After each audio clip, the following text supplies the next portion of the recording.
Hello, everyone. I am Anda Bologa, an affiliated expert with Europol, and I'm delighted to welcome you to day 3 of EUROSFAT. The current debate is entitled The Future of Transatlantic Relationship. We are privileged to have a panel of excellent speakers with a broad expertise, and together we will aim to cover the main challenges of the transatlantic relationship, as well as explore the opportunities to deepen the cooperation. Mentioning challenges, they are multiple, from public health to climate and the changing international system. Both the EU and the US share concerns regarding the preservation of the liberal trade order and the rise of increasingly formidable contestants and rivaling economic models. The most viable path to solving these issues seems to be one of deepened cooperation. To explore more ways to strengthen the transatlantic relationship, we are honored to have with us a stellar panel. Mr. Peter Chase, Senior Fellow, the German Marshall Fund of the United States. Mr. Chase has served as Senior Representative of the US Chamber of Commerce in Europe. Prior to that, Mr. Chase was a US diplomat for 30 years, working extensively on transatlantic economic policy issues. He's also a professor at the College of Europe, and we are delighted to have him as part of our panel. Mr. Chase, thank you for accepting our invitation, and hopefully you could join us in person in Romania for our future editions of EUROSFAT. I would love to do so. Mr. Ionut Simion, President of the American Chamber of Commerce in Romania. Mr. Simion has led PwC Romania for 6 years and has held several mandates as the President of AmCham, following closely the dynamics of Romanian-US bilateral relations and being involved in initiatives that AmCham carries out in order to intensify our economic cooperation. Mr. Simion, thank you for joining us and looking forward to learning more about deepening the cooperation between Romania and the United States, especially on trade, investments, and the digital economy. Happy to be here, thank you. Thank you. Mr. Nicolae Ștefănuță, member of the European Parliament, Renew Europe Group. Mr. Ștefănuță was recently listed as a rising star on health policy according to 2021 Influence Index. We are really delighted to have him here, and we're looking forward to listening to his insights as the Vice Chair of the Delegation for Relations with the United States. And Mr. Samuel Rizzo, Senior Director for Policy, Information Technology Industry Council. Mr. Rizzo has studied and lived in Europe for several years and has served, among others, as Director for Europe at the as the Office of the US Trade Representative and as part of the US Coordination Team for negotiation of the Transatlantic Trade and Investment Partnership. Thank you for joining us. So today's debate will tackle 2 broad directions. First, we will explore how to reinvent the transatlantic agenda in order to better address key evolving issues such as trade, technology, and climate. And second, we will explore the highlights of 10 years of US-Romania bilateral strategic partnership and ways to move forward on deepening the cooperation. We encourage the public to ask questions. You can do that on Slido using the hashtag transatlantic. You can ask them here on Zoom in the Q&A section or via Facebook comments. I'll try to address as many of them. And we aim for a dynamic debate. So I warmly encourage the panelists to interact and react to each other's points of view. Now, moving directly to the debate, Mr. Peter Chase, how do you assess the US-EU relationship under President Biden? And what means and tools do you see for addressing the deeper structural flaws in the relationship? Well, thank you very much, Anda, and thank you for inviting me to join you at this particular debate as part of the EUROSFAT forum, which I understand is quite a large one, and if I can come next year, I will. You know, I'd like to start by saying that I think that there are very few people in Europe that would not say that the past 4 years during the Trump administration were kind of a low point in US-European relationship. And I would say that that's true even if of the people who like Mr. Trump, but they might say that the Europeans were more at fault for the problems. But one of the things that's important to say when you're looking at Mr. Biden and his administration is that, you know, Mr. Trump was reelected by 70,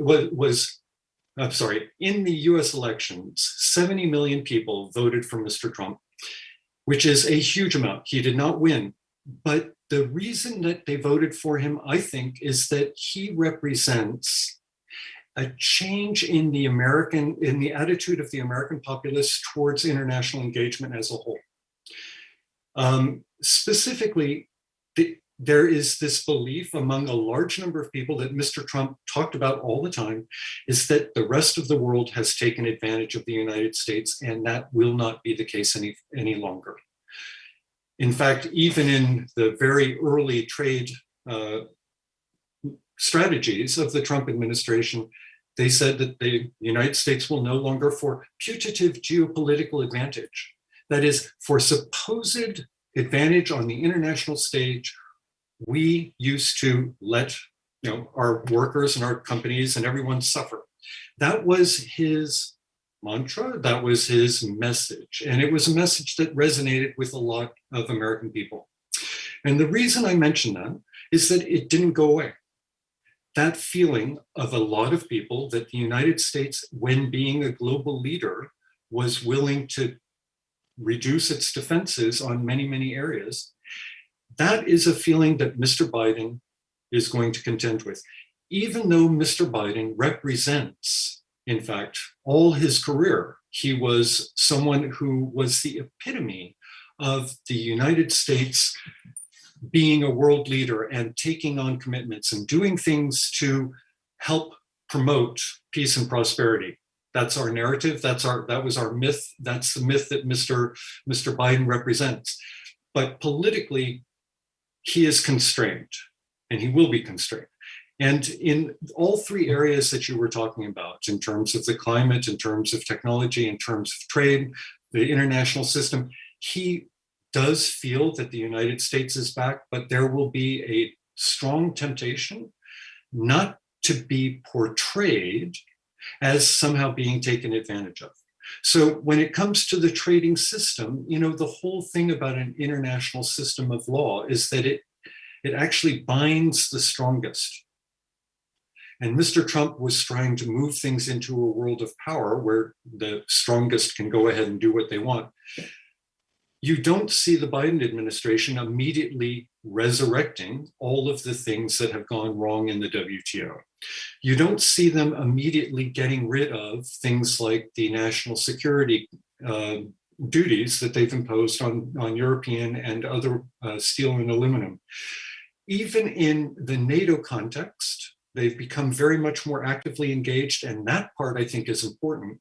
But they're also they will continue to push Europe to take its own responsibility on defense and to be able to stand on its own, because the United States will be pushing resources towards Asia. And I think that this is, when you're talking about the future of the transatlantic relationship, the key thing that people in Europe need to understand is that the United States will be asking more of Europe and will be expecting more of Europe. Thank you so much for a very insightful opening statement. And now moving to Mr. Ștefănuță. Under US President Biden, we have noticed a change in tone. But we would like to know your opinion on what has changed in substance in the transatlantic relationship, and especially what's the impact for Romania.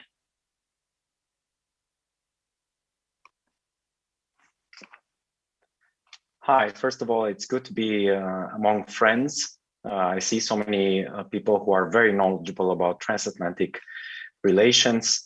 It's a whole special community. But my message right from the bat is that we shouldn't be I'm lacking the word here in English. Cum se spune la bulă? Just a club, basically. Bubble? We shouldn't be a bubble. We shouldn't be a bubble in which to discuss transatlantic relations. You in the United States Congress are hearing these days on how Facebook increases hatred and increases division. And I think it's the case also as regards with transatlantic relations. And let me tell you, before I was elected MEP, I used to work as an official on transatlantic relations for about a decade. In 2022, it will be a decade since I do that. And I noticed it. I noticed already then the bubble and the effects of social media hatred when we were trying to get off the ground the so-called TTIP agreement. I ran a study together with a friend and colleague, Sabina Ciofu, and we looked at social media, and it turned out that TTIP was the subject of social media hatred on a level of 99-1. So from 100 messages, 99 were designed to be anti-TTIP, and only one to be pro-TTIP. So we are losing the battle badly. And I still think we're losing the battle in terms of communication, also on general transatlantic relations. How do I see a Biden presidency? Well, it's not up to me to judge. It's up to the American people. And unfortunately, I saw that the Biden presidency is at a dismal 37% approval rating, which is not an encouraging approval rating for any president in his first one-year term. I do respect, and I was one of the people who screamed in joy that the Trump Trump years are over. However, I also see gathering clouds very quickly, and the possibility of a second Trump presidency is not one to be excluded whatsoever. At the same time, we do notice a constancy in transatlantic relations, because that's normal. Anybody who has studied international relations knows that state interest is constant no matter who's in power. And some things will be the same, some things will change. I did notice, however, some differences in some issues, and I have to start from the clear reassurance for NATO. That's not nothing, that's not nothing. And just last week, we had the Secretary of Defense coming to Romania and other parts of Europe, which was reassuring. We reinforced many of the air bases of the contingents that are found on European territory. That is also all very good news. It's not all good news, and there's trouble in paradise. The AUKUS agreement, as my colleague and chair Radoslav Sikorski said, I don't care whatever the Brits do with their former colonies, is what he said. Don't throw stones at me.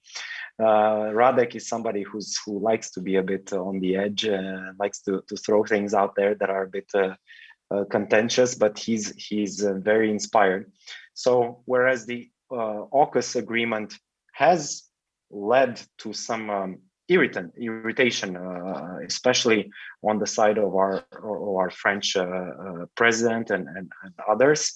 However, I do believe, nevertheless, that it is a legitimate agreement, because it takes care of something that is very pressing and very important in the South China Sea. And we cannot expect American policy to be dictated by only what us Europeans want. Nevertheless, we Europeans, we are making strides on PESCO, for instance, on military mobility. And I do believe that the US should understand that it's not directed against them. I personally think that a higher degree of military mobility, of defense spending, is needed in Europe, so that we can stand on our own 2 feet. And standing on our own 2 feet doesn't mean not having the Americans pull us up. We need the Americans, but as children stand on their own 2 feet without the help of their parents, Europe might strive for that as well, so that we are an actually useful ally for the US. So I'm going to support President Macron's stride for more strategic. I don't want to use the autonomy word, because I think it's a politically charged word and it's incorrect. But I would say I will stand for more political and military prowess, power, unity, whatever other word you want to use, but not autonomy. On the green recovery aspect, we're doing a lot of things together. And I know that the window of opportunity in the US is closing soon. Those in Europe used to 5-year mandates, which are super luxurious and lavish, don't know that the US Congress only functions for about a year at a time. And then there's an election year. So the only year in which things can be achieved is 2021. And I hope to see the American delegation at the Glasgow summit coming with a climate package, perhaps coming with their own CBAM, that we can work together at the WTO, so that we're both compatible. as I was promised by Chairwoman Kathy Kester and others when I saw them in Washington in July. So on the climate change front, there's a huge difference. There's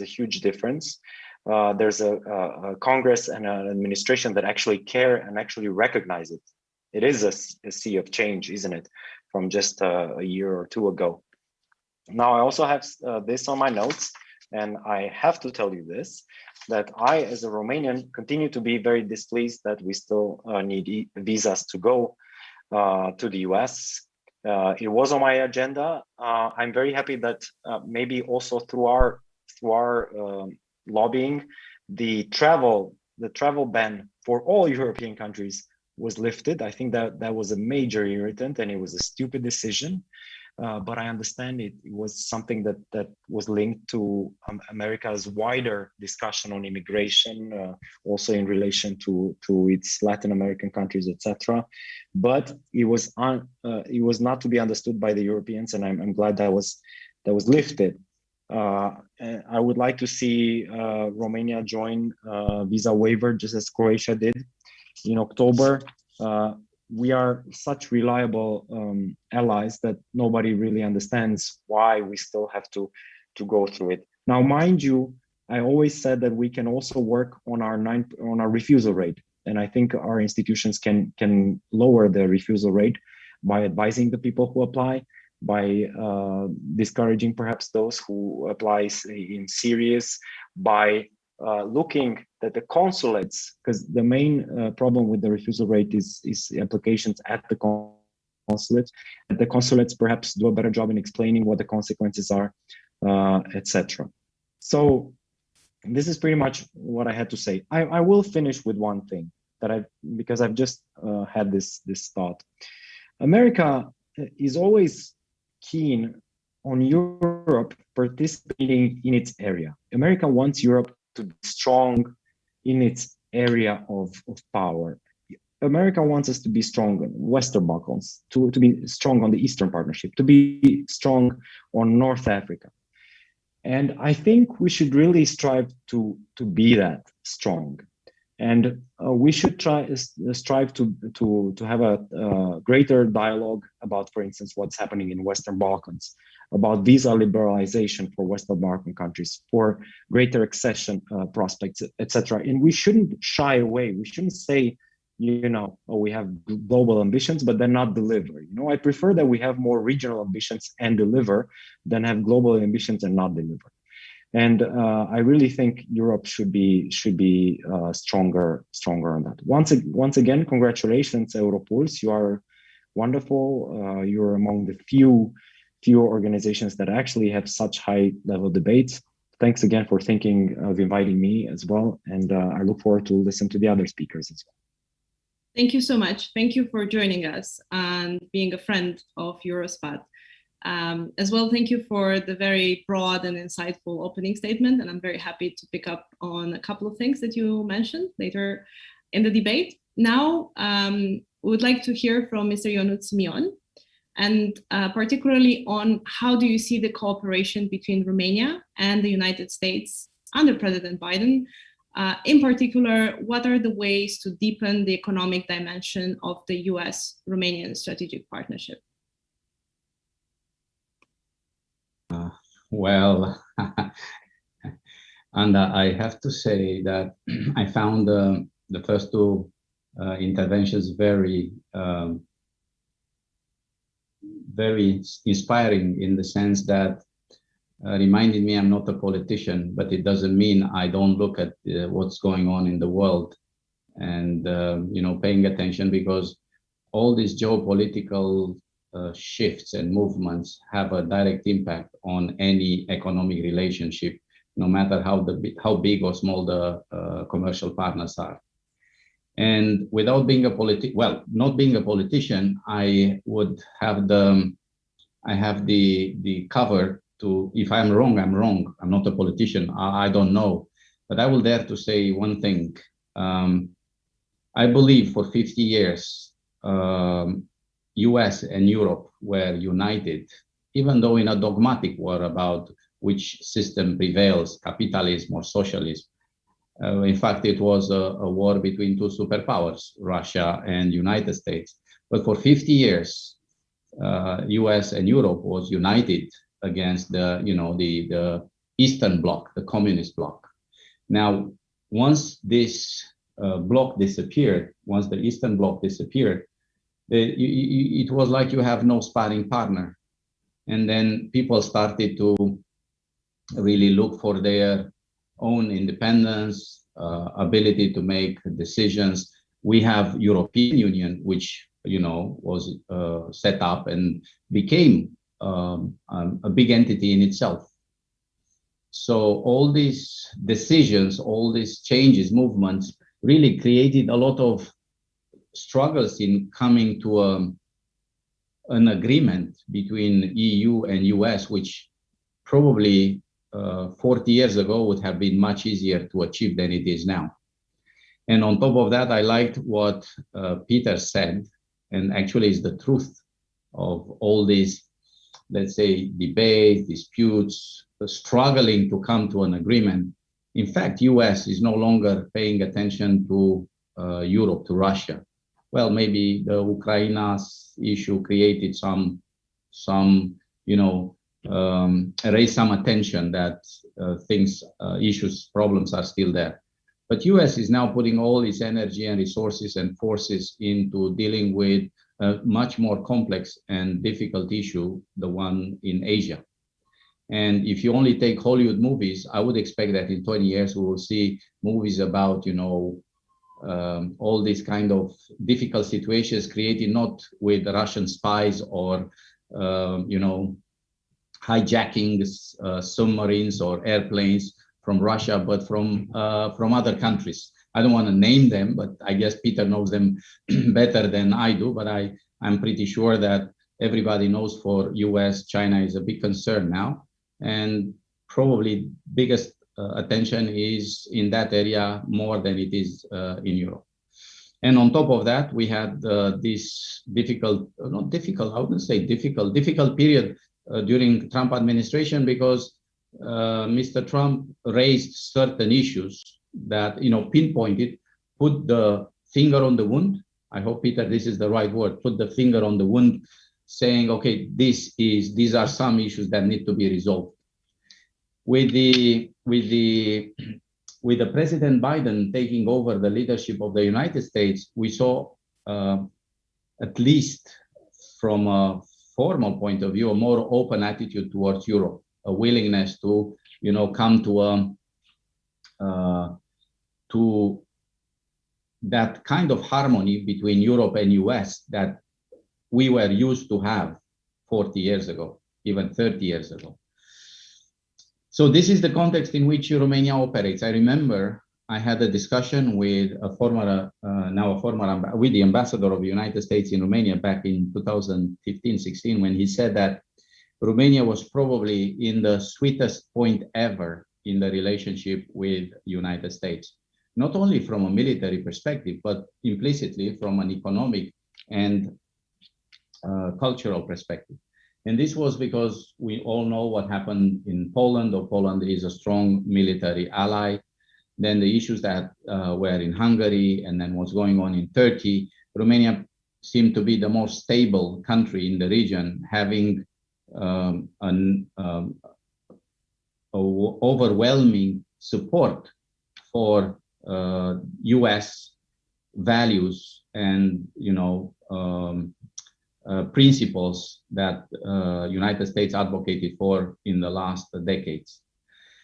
Unfortunately, from an economic point of view, we didn't see that many results. After all, if we are to look at the commercial relationships between the United States and Romania, even though we like to see United States much closer to us, US is only 5th on the ranking of the volume of investments in Romania. And this is not only because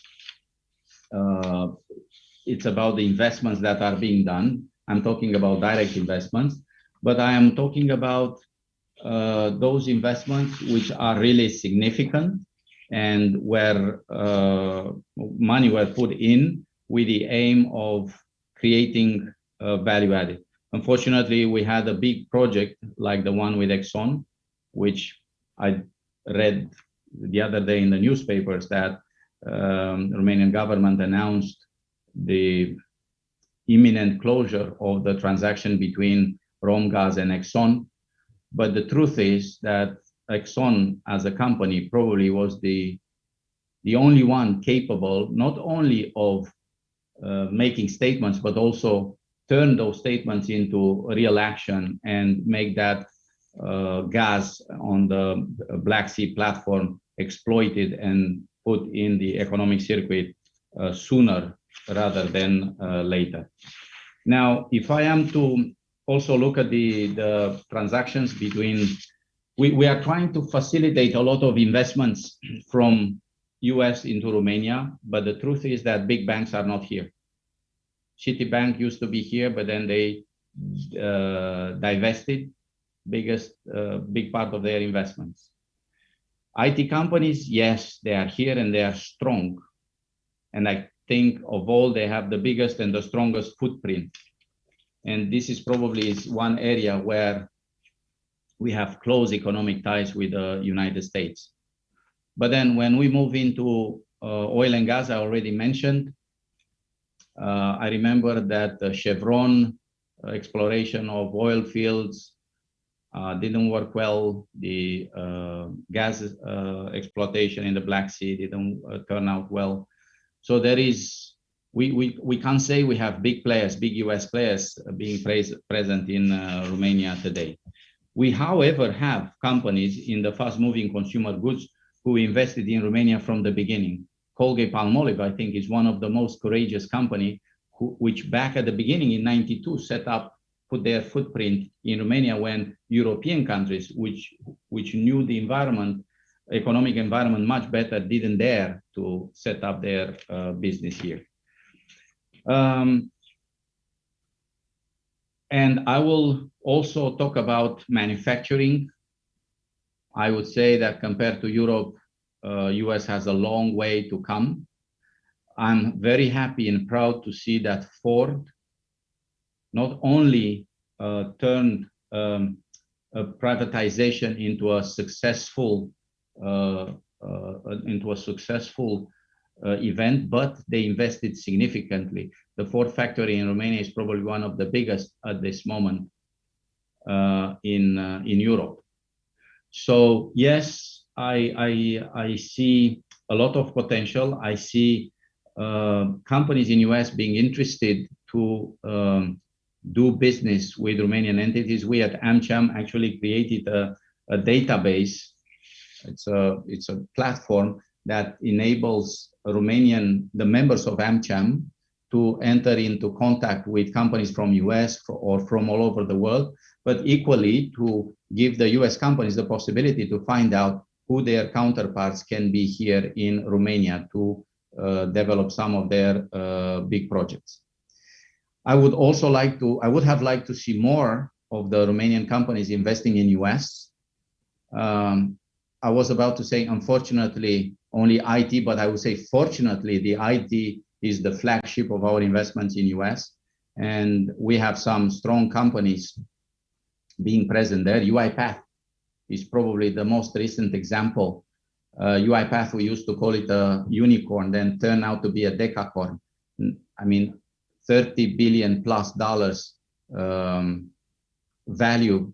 It's not something to achieve for a company that 6 years ago had a turnover $100,000. So there is a great potential, and I like to think there is a lot of opportunities on both sides of the Atlantic, but it is us in Romania who needs to do more in making the financial market more attractive. Only last year, we were accepted as an emerging market for big investors. To make more, to achieve more in terms of stability and predictability. I remember at the end of 2018, that infamous Ordinance 114, which imposed us a set of taxes on companies without any differentiation between them really created a big question mark on whether Romania is a stable and predictable country that they need to invest in, because investors, especially the American ones, are not interested in how big the corporate tax is or the VAT is. They know how to do business, but they are interested to know what is the business environment in which they need to operate so that they can put their business plans in motion, not only for 1-2 years, as we in Romania are used to think, but for a medium to long term. And last but not least, besides what we call transparency of the decisions and the public policies, it is very important that we have in Romania the rule of law as part of our backbone in terms of public policies. Even today at AmCham, we organized an event for corporate governance called From Buzzword to Reality, and for American companies to know that they can rely on the rule of law is critically important. And this is where we at AmCham are advocating, not only in relation with investors that come to Romania, but mostly in our relations with policymakers here in Romania, the government, the presidency, to remind them that it is important to create an environment that people can feel comfortable and they know that the money they put in eventually will be returned to them with a profit. This is what I wanted to share with you as an opening speech. I thought I may talk more about the politics. I would have loved to challenge Peter and Nicolae, but I would wait for the next opportunity. Mr. Simion, thank you so much. And despite your disclaimer of not being a politician, I would like to thank you for excellently setting both the broader context and also putting the spotlight on Romania very deeply. So thank you so much for that, and happy to explore more during the next round of questions. But now turning to Mr. Samuel Rizzo, same question goes to you. How do you assess the US-EU relationship under President Biden? And if you could maybe give us a general perspective on what the Trade and Technology Council is, and so far, what are its main outcomes? Thank you. Great. Well, thank you, Anda, and thank you to Europulse and all of the organizers of the conference for the opportunity to speak on this set of topics alongside such distinguished colleagues. As you mentioned at the outset, I represent an organization known as the Information Technology Industry Council, and just by way of background, we're a trade association headquartered in Washington, D.C., but with a presence in across several continents. We represent 80 of the largest and most innovative technology companies in the world, covering all segments of the technology supply chain, from hardware to software, as well as digital services. We're international and we're transatlantic. Our member companies are headquartered in the US, in Europe and Asia, and we work extensively on the ground with our colleagues in Brussels. And I think to jump right to your question, Anda, and maybe I'll echo some of what has been said so far, but I'll try and take a slightly more narrow vantage point, as I also am not a politician, despite having been a former functionary. We're seeing a clear willingness to work together, I think, in terms of the transatlantic alliance. We're also seeing an imperative on both sides and more broadly to maintain or establish technological leadership that is driving policy decisions that will significantly impact the way that all goods, services, and information. And I think we can see this. This is apparent in ongoing discussions around supply chain security and resilience, for instance. It certainly characterized the efforts of the current European Commission, which continues to pursue a very ambitious policy agenda in the name of technological sovereignty. And I think of relevance for the discussion today, we at ITI and our member companies, we've been long and consistent supporters of the establishment of the Transatlantic Trade and Technology Council, the TTC that you mentioned, Anda. And we're very honored to be the only global tech association to participate in the inaugural meeting of that group, which took place in Pittsburgh, Pennsylvania, just a few weeks ago on September 29th. And I'll come back to some of the key outcomes that I saw coming out of the joint statement in that initial set of meetings. But maybe just to offer a bit of a personal vantage point, as you mentioned, having worked on the TTIP negotiations and acknowledging some of the challenges that Mr. Stefanuta mentioned in regards to that particular initiative.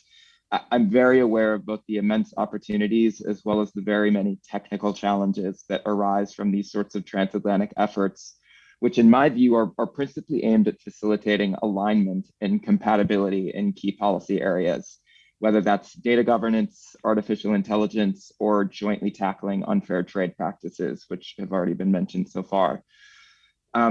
Because the EU and the US together represent some 40% of global GDP, this alignment can serve as an anchor for the rest of the world.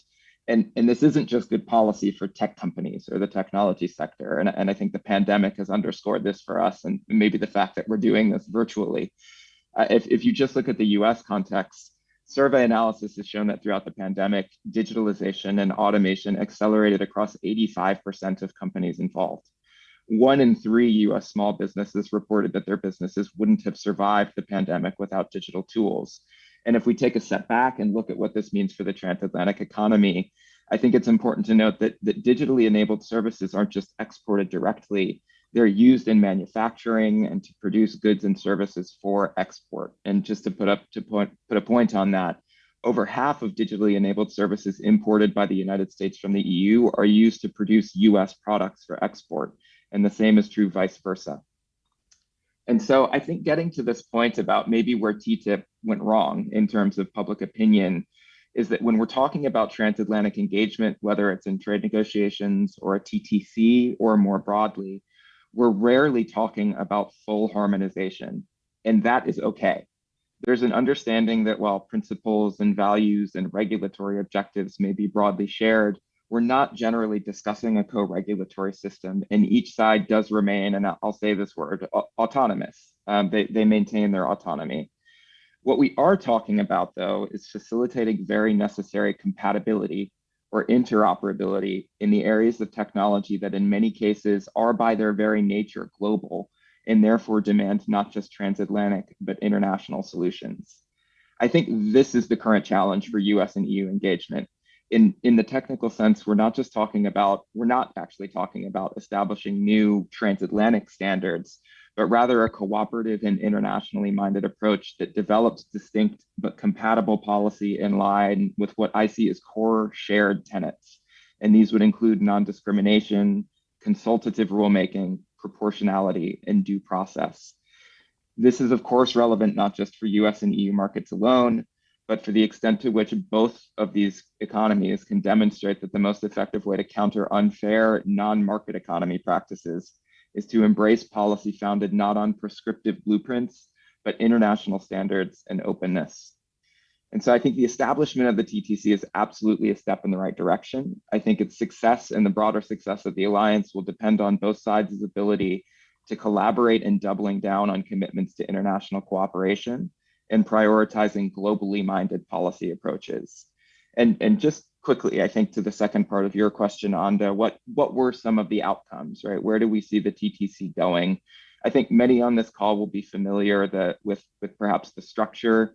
The Trade and Technology Council is being led on the US side by Secretaries Blinken and Raimondo for the Departments of State and Commerce and the US Trade Representative Tai, and Executive Vice Presidents Dombrovskis and Vestager on the EU side. So it's got significant political leadership on both sides.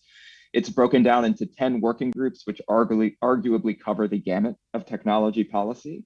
And so there are a lot of opportunities. And if we look at what came out of Pittsburgh just a few weeks ago, I think where I take note in some potential for progress is in the areas, for instance, of export controls and investment screening, where alignment would make a substantial difference, I think, in ensuring that there's not divergence and that there aren't sort of unintentional barriers to competition that are created by either government. On standards, there's a lot of talk about technical standards these days. I think more than, I'll speak as sort of a former standards wonk, more than we're used to. And I think it's heartening that in the context of this TTC, there is such a focus on the importance of international standards activities underpinned by core WTO principles. as technical as this is, I think it's notable, and then it connotes some flexibility in policy making for how standards can be used to inform requirements. And this is one of those tools that, as I mentioned, I think gets us to compatibility while still giving both sides that regulatory flexibility that they need. A few others, AI, certainly very prominent in discussions in the TTC, with some concrete commitments, for instance, to develop a study that examines the impact of AI on US and EU workforces, a huge focus on quote unquote rebalancing of global supply chains in semiconductors, perhaps owing to a broader shortage. There's a commitment, I think, to work together in this space. And in my view, it's difficult to divorce that focus on supply chains from global trade challenges, which constitute one of the working groups of the TTC. And here, this is a focus again on sort of jointly collaborating to advance efforts to confront non-market economy practices. I think we generally know who we're talking about when we're talking about non-market economies, but it builds on past work that the US and EU have done with Japan, and it also focuses on avoiding barriers to bilateral trade, which I think is actually very, very important in this space, including for supply chain purposes. You know, one of the quotes that came out of the joint statement talked about consultation and coordination on the use of US and EU domestic measures with a view to increasing their effectiveness and mitigating collateral consequences. And I think that's really important, right? Because both economies can and will take efforts to try and confront these practices. And we're seeing that manifest itself in ways that have created problems. You know, we've heard mention the Section 232 tariffs on steel and aluminum, which are ostensibly aimed at countering a market saturation from China, right? But is now a global issue. The same is true with respect to approaches to foreign subsidies and predatory investments. And I think that part of this is not just how do we collaborate and take these things to the WTO or to a larger plurilateral group of countries, but how is it that we in our own domestic approaches can ensure that we're not unintentionally stepping on each other's toes, right? We're not defining policies that are actually going to throw up barriers to working together at a time where I think a united front economically is going to be important. And so I will stop there, but I appreciate the opportunity to be here. I'm looking forward to the remainder of the discussion. Thank you so much. And as promised at the beginning, we do have a stellar panel, and we already see a couple of issues being presented by each speaker. I will diverge a bit from the moderation I had in mind, and because of how much you refer to each other's points, I am happy to give you a bit of time now to any of you if you want to jump and address a couple of things that any other panelists mentioned. Is anyone happy to jump on this?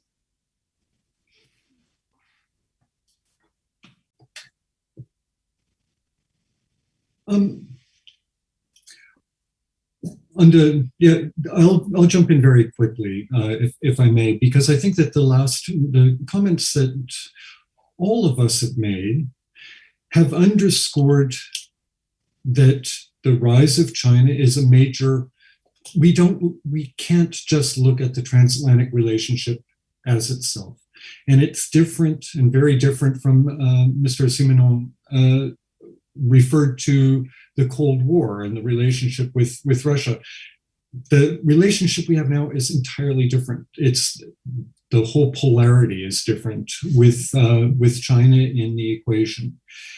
And China is, I think it's important for people in Europe to understand that China is a major security issue for the United States as well as an economic one. And I think that the Biden administration is trying to find a way to balance this, but it will need Europe's help. And there was a discussion about Nikolai, Mr. Stefanuto, I think, was correct in saying it's important for Europe to do a good job in its immediate area. But I also think that Europe has a role to play in this broader discussion of China. And that role is twofold. Part of it may be moderating some of the concerns in Washington, just telling Washington to tamp down some of their rhetoric. But part of it also will be to talk directly to the people in Beijing, the leadership in Beijing, and tell them and encourage them as well to calm some of their own rhetoric. I think that both the United States and Europe would benefit and would be able to have more productive discussions with China if we were to be a little bit more open to welcoming China's contribution and ability to contribute to the system, which the United States is having some difficulty with, even under Mr. Biden. It's reasonable to recognize their aspirations, and yet at the same time, particularly on areas where, again, this was brought up by Mr. Rizzo, the export controls and things of that nature, where there are security issues, we need to be able to separate those out and deal with them as security issues between ourselves, because there are, I've had, and I'm sure many other people have had as well, discussions, for instance, with the Japanese. And the Japanese are very concerned about European technologies that they're seeing on the People's Liberation Army platforms. So these things about our economic relationship, our security relationship, China, are all part of, I think, much more in a way, a much more dynamic relationship than the one that maybe we were more comfortably accustomed to way back when. Thank you. From putting the finger on the wound to putting the finger on the elephant in the room. Thank you so much for your comment. And now moving to Mr. Ștefănuță. Europe is a relatively shrinking economy, and currently 85% of growth is happening outside of Europe. And by 2050, Europe will represent less than 10% of global GDP, which means that we'll be more and more dependent on ideas and innovations coming from outside of the EU, which means we'll have an enhanced competition for talent. I would like to ask if there is agreement in the EU on how to tackle this, and if a deepened transatlantic cooperation could be the solution. I think your previous interlocutors, Mr. Simon and also Peter Chase, kind of hinted that that's the only way to do it. You have to set up international standards together with the US in order to win the battle. We still luckily jointly make up the biggest percentage of the world economy. We still luckily have our each other's exports and investments at a very high level, even though we both have lost the other person as a main commercial partner. And so what I think we can still do is work on standards, because this is a matter where China and where the US has an interest that the EU helps. It helps the states in relation to China, and setting up standards. And you will hear it better from my colleague Dragoș Tudorache, who's the chair of Artificial Intelligence Committee, or you will hear it from me sitting in the Environment Committee. In the latest technology, that's where it matters. That's where growth happens. And you mentioned it very well. Unfortunately, growth right now is happening outside of Europe, and that's a problem for the future. So I look forward, for instance, on semiconductors cooperation, on batteries, on electric batteries, on things like that, on new technologies, on renewable technologies. That cooperation and WG Council is very useful and important. However, it does need some political teeth, not just at the level of the administration. Thank you. And speaking of standards, Mr. Simeon, could you tell us more precisely about the EU-US regulatory cooperation on rules and standards, and maybe give us a short intro in what the global corporate minimum tax is?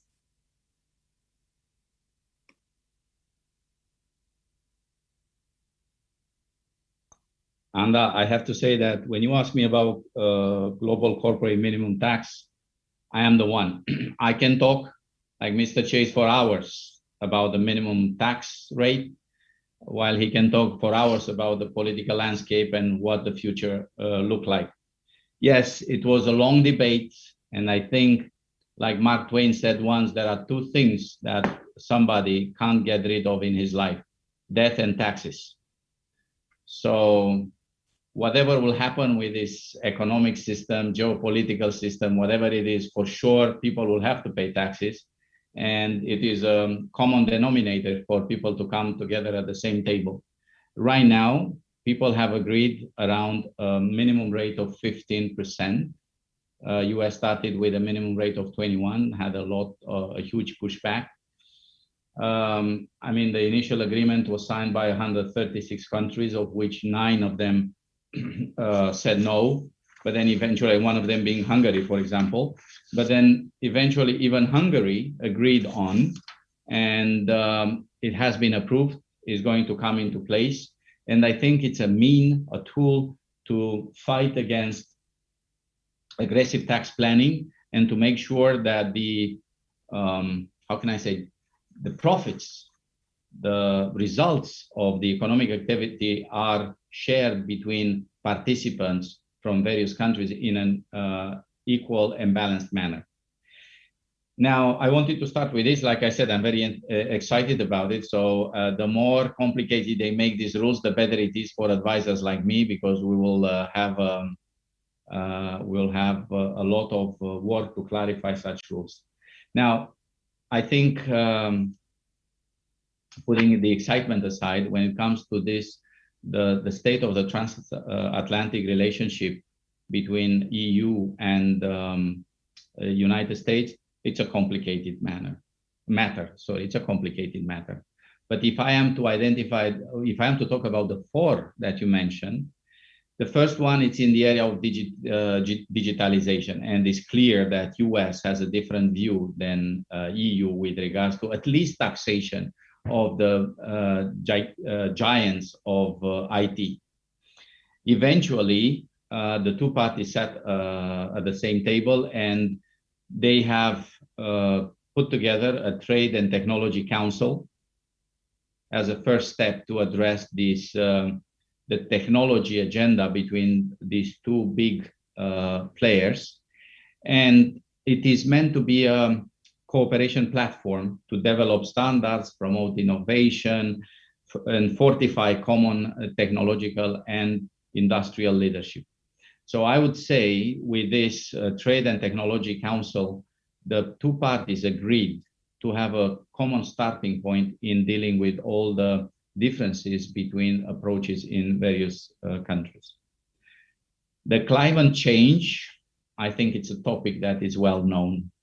Mr. Trump stepped down or asked US to step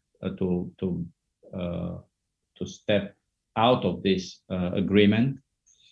I think what we see now with the prices of energy is a consequence of the measures that are being taken to address the climate changes that we see all around and to reduce the carbon emissions.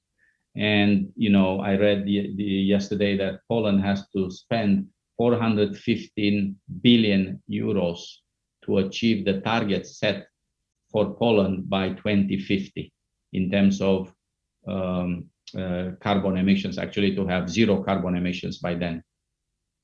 So there are huge money that are put in, and the price of energy, at least in this part of the world, will increase, but is done for a better purpose, the future of our world. And I'm happy to see that President Biden understands the importance of this and trade the immediate welfare for the long-term benefit of the humanity as a whole. There are many things to be discussed about it, but I think this is an area, the climate change is an area where EU and US could aim to lead the global climate change and sustainability agenda. The third topic is a topic dear to US, but which Europe understands to apply in a European fashion, this being the reviving democracy and the rule of law. We heard what US has to say, and I think the democracy is the core of values and principles that US lives for and wants to promote in the world. Now, in December 2020, the EU launched the European Democracy Action Plan, which is a set of measures to promote free and fair elections, to ensure media freedom, to tackle disinformation, to complement other related strategies on that. Of course, we have the rule of law framework that should be applicable to all member states. And though there are many pushbacks, I think important progress has been reported in the recent years. And the last but not least, I think, is the topic that sits on all our, not only political agenda, but day-to-day life, which is this health security. The COVID-19 pandemic drew attention to profound weaknesses of the health systems all over the globe, including the limited resilience of global pharmaceutical supply chain. Now, I think we all understood how important it is to join forces, for example, to come up with a vaccine to address the issue of the virus. And the message was simple: working together for a healthier world is actually should be, and it is, I like to think, the very first priority outlined in the EU and its proposed EU-US agenda for a global change. Thank you. I would say, one last thought. I would say that this is not going to be easy, because 80% of or more of the chemical and manufacturing essential medicines and vaccines come from China. And with this rethinking of the supply chain cannot be done overnight. But I like to think that if US and EU will join forces, this will become a reality sooner rather than later. Thank you. Thank you so much. Again, a very broad and comprehensive perspective. I'm sure Mr. Rito wants to give us his perspective on setting standards, and together with that, maybe you can give us some insights on how the other side of the Atlantic sees the two major EU pieces of legislation. I'm talking about the Digital Markets Act and the Digital Services Act. And how do you assess the transatlantic dialogue on artificial intelligence? Sure, thanks a lot, Anda, and I'll try to pick up on some points that have been mentioned by all of the others on the panel to this point. I think, one point I would like to emphasize, which goes back to my introductory remarks again, is there's a lot of talk about standards, and I think it's important when we're talking about the TTC or technology to make clear what we're talking about, because oftentimes we talk about standards in terms of regulatory objectives, right? High standard regulation, where we're using it a little bit more colloquially, I would say. In the technology space and more just in sort of the technical documentary space, when we're talking about standards, we are talking about industry-driven development of documents that serve to establish a baseline building or operating procedure and ensure that goods and services are safe, effective, and interoperable. And so for digital services, there's a great benefit from the open development of international standards, as they not only generate efficiencies of scale and can speed the development and distribution of new innovations, but they can also provide the basis for beneficial technical regulations. And this, I know this gets weedy, but I think it's actually quite important because it's useful to talk a little bit about what we're talking about when we talk about standards cooperation. We're not talking about the United States and EU governments coming together to develop new technical standards that will then serve as the basis for regulation. That's really not something that the governments do on either side, or at least it's not something that the systems are set up to do. That doesn't mean they don't regulate, but when it comes to standards that facilitate interoperability, that tends to be largely a private sector-led activity in international bodies. And this matters because I think, unfortunately, and even within Europe, there's an increasing trend in the emergence of especially digital services policy towards reliance on country or region unique technical requirements or standards. And this is problematic, I think, for obvious reasons, because to the extent that you have those technical specifications limited or siloed to a particular geography, especially in technologies like AI that are inherently global in their nature and in their development, that creates not only the risk for economic fragmentation and divergence, but actual operational difficulties. And that's certainly true with AI. It's true in cybersecurity, where of course the EU also has the Cybersecurity Act, where certification is going to be a component. And so I think what governments can usefully do, and what I hope the US and the EU will do in this context, is not look at ways where they can come together and write the rules. Because again, that's generally not what this has been about. That wasn't TTIP. It wasn't the tech that preceded TTIP was trying to write joint regulatory approaches. Rather, I think what would be beneficial is to try and figure out how both systems, despite their differences, can engender flexibility in the way that they rely on international standards. Because I think this is going to be, I think, kind of the line to walk. This is a way to leverage expertise that exists both within the US and Europe, but more broadly internationally. And it's a way in which regulators can choose from the broadest range of tools to inform whatever their objectives may be, regardless of whether or not those are exactly the same in the United States or the EU. And Mr. Stefanuto mentioned AI.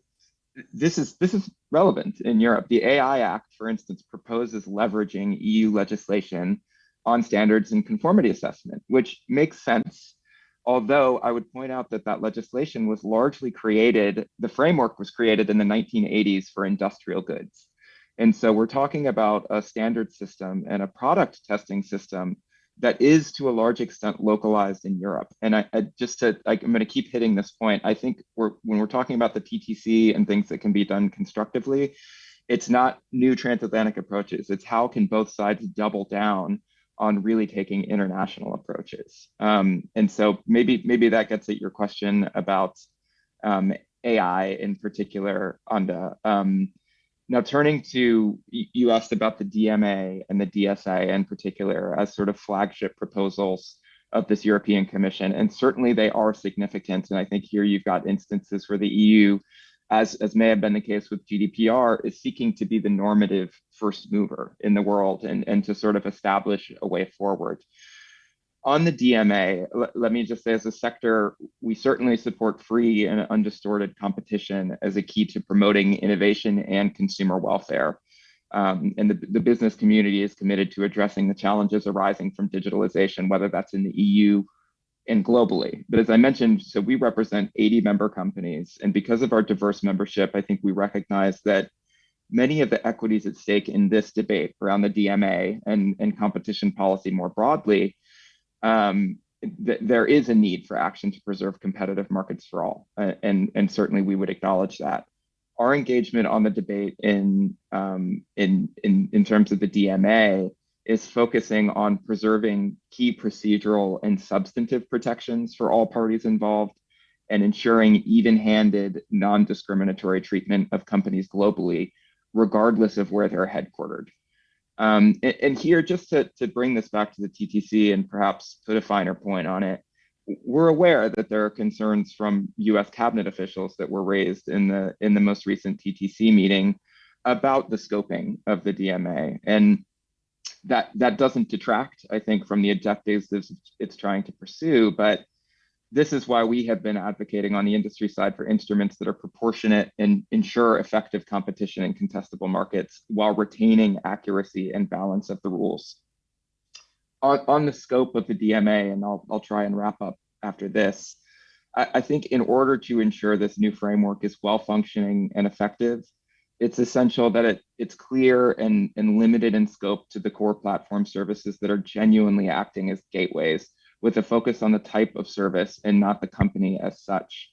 And I think it's reasonable to acknowledge that any legislator has an easier time pursuing an agenda that is more aggressive on non-native companies or industries, but any criteria that's not based on objective principles risks unduly diminishing access to goods and services offered by firms that fall within the DMA that regardless of their European credentials, do enable SMEs and startups in Europe and allow them to compete across the single market. And so I'll close maybe with 3 points to bear in mind on the DMA from our perspective.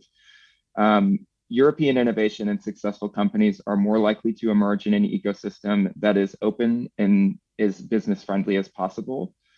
DMA rules must target proven and clear market failures, I think, with proportionate rules. And these rules might one day or immediately apply to domestic businesses too. And so it's important to sort of have this future-proof lens in mind.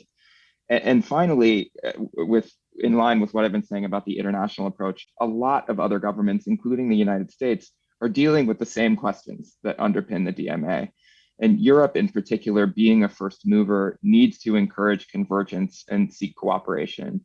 If throughout the legislative process, the DMA is developed in a way that disproportionately affects certain companies without clear and objective market-based concerns, I think my fear is that it risks creating tensions, both in the transatlantic space and in the global trading environment, which could ultimately discourage further investment. You had asked about the DSA as well. I think, there's certainly that is a huge and important piece of legislation. Again, I think the questions that underpin the DSA are not unique to Europe. Those are conversations that are happening in jurisdictions across the world and in the United States. And I think there are some very useful components of the DSA in terms of maintaining a separation, for instance, between illegal content and content that is harmful but legal, a ban of general monitoring obligations, and the clarification that voluntary measures to detect illegal content don't exclude intermediaries from liability. That's something that certainly we've been focused on as well. And so I'll stop there, but I think encouraged by quite a bit of the path that the DSA is taking. And thank you. Many thanks. And we would like to thank Mr. Ștefănuță as well, who unfortunately had to leave us. And now we entirely count on Mr. Simion for anchoring the debate in the European realm, and especially in Romania. Definitely, technology is a buzzword for today's debate. And speaking of that, and turning to Mr. Chase, we see that globalization is changing face, and we are moving from maybe a globalization crucially dependent on trade in goods to a globalization and technology and ideas. And to a large extent, workplaces now are organized in a way to be dependent on constant interaction and collaboration between different parts of the world. In your view, how much more integration with the world we have now, how much more integration we expect in the way we work and transact, and what does it mean for the transatlantic agenda? Okay, well, thank you very much, Anda. It's an incredible question if you think about it. First, I think there's no question that we are moving into a world that we have moved. This is past tense. We have moved into a world where collaboration is possible, easy, and we're doing it right here without being physically together. And this is, I think, a great thing. It's going to cause governments a lot of heartburn at some point in time when they realize a little bit, as Mr. Rizzo was saying, is that there is a lot of trade that's going on now that happens just as we're doing now, digitally. We are not in an industrial or agricultural age anymore where we just send products back and forth across borders, which is the trade that governments are accustomed to. It's the trade governments are accustomed to regulating as well.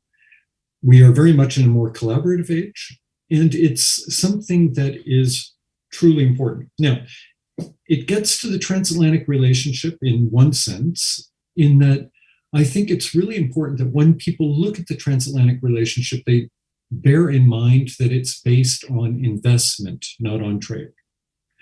What I mean for that is US companies have put about $2.5 trillion of foreign direct investment in all of the EU, right? Mr. Simeon was talking a little bit about the amount that was in in Romania, and it should be higher than it is. But in terms of Europe as a whole, in the European transatlantic relations, there's this huge amount of American investment here, but there is an equally huge amount of European investment in the United States. So it's about $2 trillion. That dwarfs everything, including the US relationship with Canada, which is one of our largest trading partners. That economy is so small, we couldn't possibly invest as much there. So when you get to some of the questions that Mr. Riza was just talking about in terms of the regulating of the digital space, all those big American tech firms have huge operations here. They have huge, they do a lot of their server farms, all the cloud operations, or the information is done here. They have huge research capabilities. Going to a comment that Mr. Simeon meant, those big American tech companies that may be headquartered in Munich or in the Netherlands or Ireland, they have a lot of their earnings they use to invest in small companies, a lot of them in Central Europe. Some of those leading companies that are in Romania that have been doing so much in terms of new high tech and being innovative. That is all a part of the globalization. It's possible to do it precisely because we can do things at a distance now. And it's hard to say a company is an American company. These things are the people who do the research and who devise the products and services that are being created now could just as easily be European, even if it's an American company, or they could be American, even if it's a European company. And they could also be African or Asian or Indian or Chinese or Japanese. And that ability, the technological capability for us to do that sort of collaboration, I think is wonderful. It's one of the reasons why I think it's so important that the United States not overdo the discussion about the problems that we have with China as an economic competitor, because there is a huge amount of economic collaboration between American and Chinese firms, between European and Chinese firms, and more broadly. So that sort of globalization to me means that we're unlocking and making available to all of us some of the best minds in the world without regard to the nationality of the color of the passport that they carry. It gets to one of the principles Mr. Rizzo mentioned, the principle of non-discrimination. That's where we should be going. We should be going for accepting, learning from whoever someone may be, if they have a good idea. And that's because we can, which again, I think we need, you asked about the Digital Services Act and the Digital Markets Act. I would say the Digital Governance Act and data spaces. Europe is trying to regulate a lot of this digital stuff in the term of technological sovereignty, whatever the hell that means. That is effectively Europe shooting itself in the foot. It's not necessary. If you're concerned about certain technologies because those technologies have military or security applications that you don't want to have go out, yes, fine. But you need to be very careful about how you regulate a lot of these technologies. I think that, again, Sam said that he was a little bit of a standards wonk. So am I. I promise not to get into that. But I do think that when Europe seeks to regulate some of these things, they need to do so realizing that in a globalized world, jurisdictional regulations on digital communications capability may not be the best way to do it. I didn't even get into the question of data protection, did I?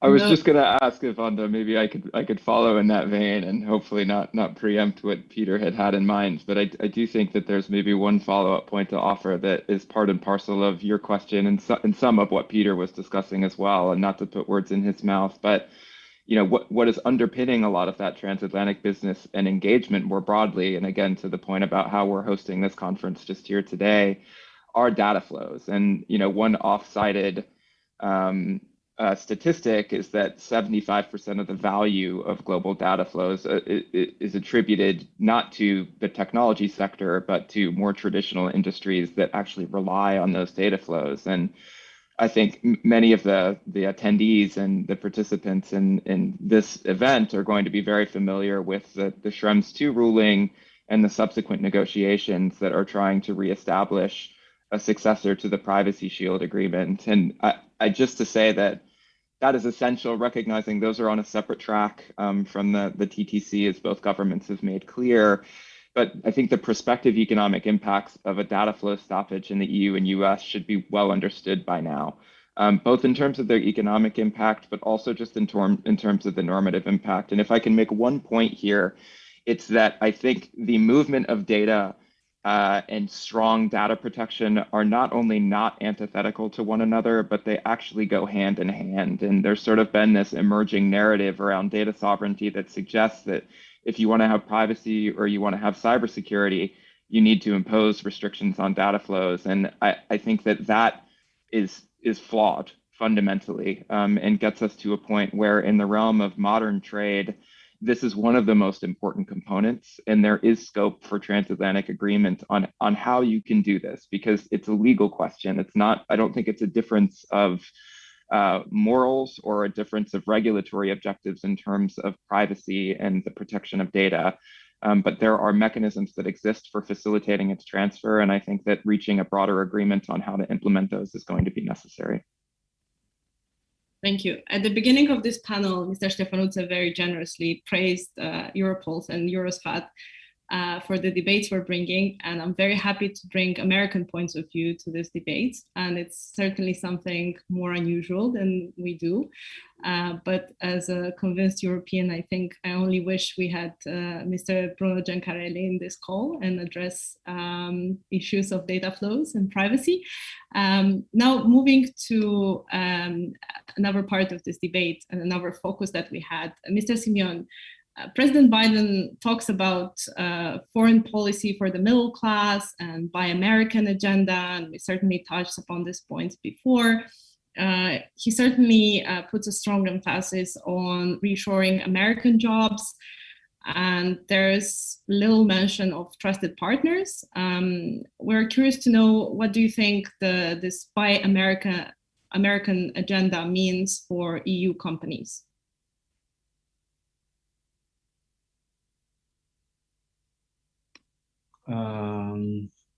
Well, one of the pillars of our platform, advocacy platform at AmCham, is called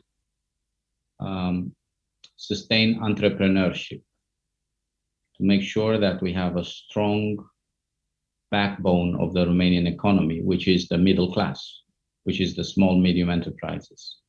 That is one thing that we strongly advocate for. So if we, as a non-for-profit organization in Romania called AmCham, advocate for that, for a Romanian economy, why wouldn't the President of the United States advocate for what is the backbone of the American company, which is the middle class, the small, medium enterprise? I don't think this is an issue.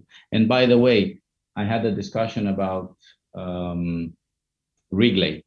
You know, Wrigley, it's a company that for us, it's a multinational. It's a big company, but for US, it's a private owned company. It's a small company. It's not that big. So it depends. I mean, I will be very, I mean, I will not use the same terminology that we have here in Romania with the US. I don't see this as a problem. Actually, in fact, by stimulating the development of the US companies, it doesn't mean that Europeans will have lower chances or smaller chances to succeed. Like I said at the beginning of my intervention, companies, strong companies, are not interested in what is the size of the taxation. They are interested in the size of the market.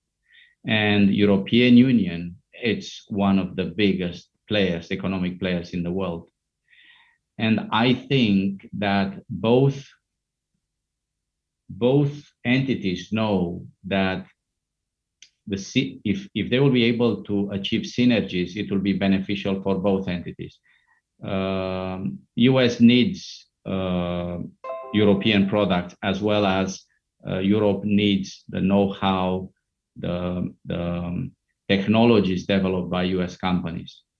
So I mean, I know and I follow very thoroughly, actually, the policy that Mr. Biden intends to introduce is called quite of a revolution, because it deals with, assessing a new taxation system that will enable to stimulate the middle class, detrimental to the very rich ones. And I know that it's not very necessary, very welcomed, but on the other hand, is it necessary? I think if you look from an independent view, yes, it is necessary. So I will not. I'm not concerned. I'm actually looking, and I'm very curious how will these measures be implemented, because could be a source of information for other territories, including Romania, on how to deal with this very important economic segment of a country business, the small, medium enterprises and private companies. Thank you. We mentioned trade and investments, and a big part of this debate referred to that. Being extremely mindful of the time, I would still want to try and bring one extra point that we discussed one way or another so far, but as a direct question, Mr. Chase, what do you think the possible outcomes of the COP26 summit could be? And can the EU and US bring China at the table? And after that, we're going to have a wrap-up question. Maybe a wrap-up question, but just a summary from each panelist, and we're done. Thank you very much. In terms of the results of COP26, I think it's important that we bear in mind that this whole question of addressing climate change is a process. So it may not be as important what the actual results are that come out of the COP26 discussion themselves. I think that there is a new and very important realization that we're losing time and that people need to start to act, and that it is a question of everyone acting, not just the developed countries, even if they have more responsibility, quote unquote, for the carbon that's in the atmosphere. I would love, China has indicated that it knows the seriousness of this. It feels it domestically. It's also said that it wants to become net carbon neutral by 10 years later than what Europe and the United States have said. I think it's worth bearing in mind that China is now the world's largest emitter of carbon dioxide equivalent. So they're going to have a further way to go, particularly because their current trajectory is still going up. So I think that this is one of those areas where collaboration among all of us is going to have to be really important.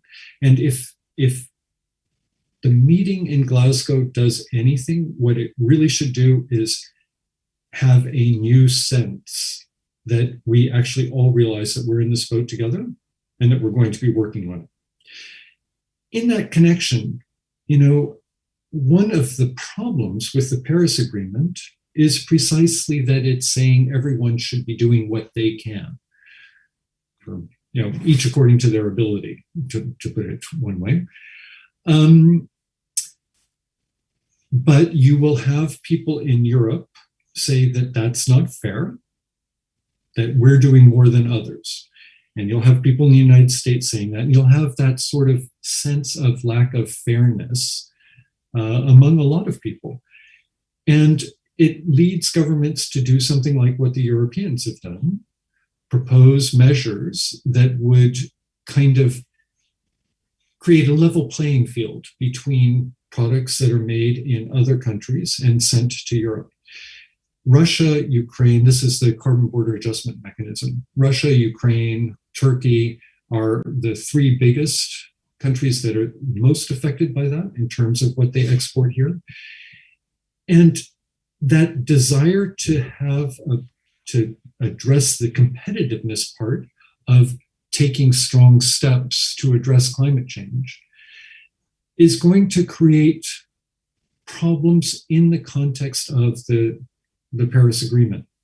It's going to create problems in the context of the WTO. And I wonder whether or not it was really necessary for the Europeans to do, because I think that we'll hear echoes. In fact, I know we'll hear echoes of people's complaints about the European idea of a carbon border adjustment mechanism in Glasgow. So it will create a little bit of division when what we need is unity. And part of the reason that people will complain about the Europeans is that people are watching Washington. And Washington, if Mr. Biden is going to do anything serious on climate change, he may very well also need to do a carbon border adjustment mechanism, and more people will be affected by that. So there are a lot of people who are responding to this, and we need to be careful not to let that get in the way of what we're trying to do. Final thing just on that, I do believe that the Europeans, in trying to design their carbon border adjustment mechanism, tried to do it in a way that was easiest to justify, including under trade law, but it's still going to be a problem. They were focusing on a plant by plant level, and maybe that can work, but there's going to be a lot of discussion about that over the next couple of weeks and as we get into Glasgow. Thank you. I think the key word in here is indeed process. And now, being extremely mindful of the time, I would like to invite Mr. Simeon just to wrap up the debate, maybe give us one highlight from today's debate. And thank you for joining us. Thank you very much, Anda. I have to say that I was very, very pleased with this panel. Very pleased because of the quality of information shared, though to be honest, each question would be in itself subject to a panel. So, I mean, we covered a lot. I mean, the transatlantic partnership, the US-Romania transactions, the biggest challenges that the world is facing now. I would strongly encourage you to continue in that. I'm very grateful to Mr. Chase and Mr. Rizzo for the information they shared. Also for Mr. Ștefănuț, I work closely with this commission that Mr. Tudorache leads at EU level. Also for advocacy purposes, to make sure that it is transposed correctly, at least in Romania. I liked very much the debates. I think there are many topics to be said. We have not discussed today about how important it is for Romania to adhere to OECD. And here, United States plays an important role. And I wished to see more. There are many topics being discussed around that. And but I can promise you that if either you invite any of the panelists today or me as a speaker, I will gladly listen to what Mr. Chase and Mr. Rizzo have to say, but also bring my contribution about how things would better work between US and Romania for the benefit of both nations and countries. Thank you. And congratulations. Thank you so much. It was indeed a stellar panel. I know you have to leave. Thank you once again, and we would love to have you in our future events. I apologize, but I have another event. I truly, truly apologize. And I want to thank you very much, guys, for being together today and give me this opportunity to learn more from very good experts. Thank you. Thank you. Thank you. Thank you. The perks of being a high-level expert. Now, Mr. Rizzo, what are the highlights of the debate for you, and what main takeaways would you like to share with the public as a closing remark? Well, thank you, Anda, and I just want to say thanks again to you and Europost for a great event, and Cesara and all those behind the scenes. I'm grateful to be able to participate and to represent ITI and our industry in this debate. I would echo a lot of what Mr. Simeon has said. I think that there there truly have been a lot of points that have come up. And I had the same thought when the OECD taxation process came up, that could be its own 2-hour debate. And certainly we don't have time for all of that. But I think, you know, as I think about this, a lot of what is being discussed now, and Mr. Chase has touched on this a bit, very much intertwines national security and economic policy and tech policy. And I think from my perspective, that the sort of key message, and we've talked about non-discrimination and we've talked about standards and partnership and cooperation, but ultimately I think effective national security relies on technological leadership and partnership, and technological leadership in turn depends on economic openness. And so that is sort of, I think, a message that I have been able to draw from this. There are always going to be similarities and differences in policy approaches, but that imperative around national security is certainly any government's right. And I think it's a question of how do you navigate that in a world where you don't have just a rising, but a risen China, where you do have large non-market economy practices. And it seems to me that sort of the underlying tenet of this, even where there may be technical discrepancies, is trending toward economic openness. And really, I think the United States and the EU, as having been leaders of that system really since its inception, I think the way, in effect, to counter some of the more sort of nefarious economic practices out there, which are a threat to national security, is to recommit. Not just to multilateralism, but to making sure that individual policies are coordinated as appropriate, and that don't unduly hamper the ability of one economy to interact with the other, or citizens of one jurisdiction to interact with those of another. And I think I'm hopeful that this debate has been sort of part and parcel of that openness that I'm speaking to. I'm very appreciative to have been able to take part, but I think that will be my hopefully optimistic message around openness.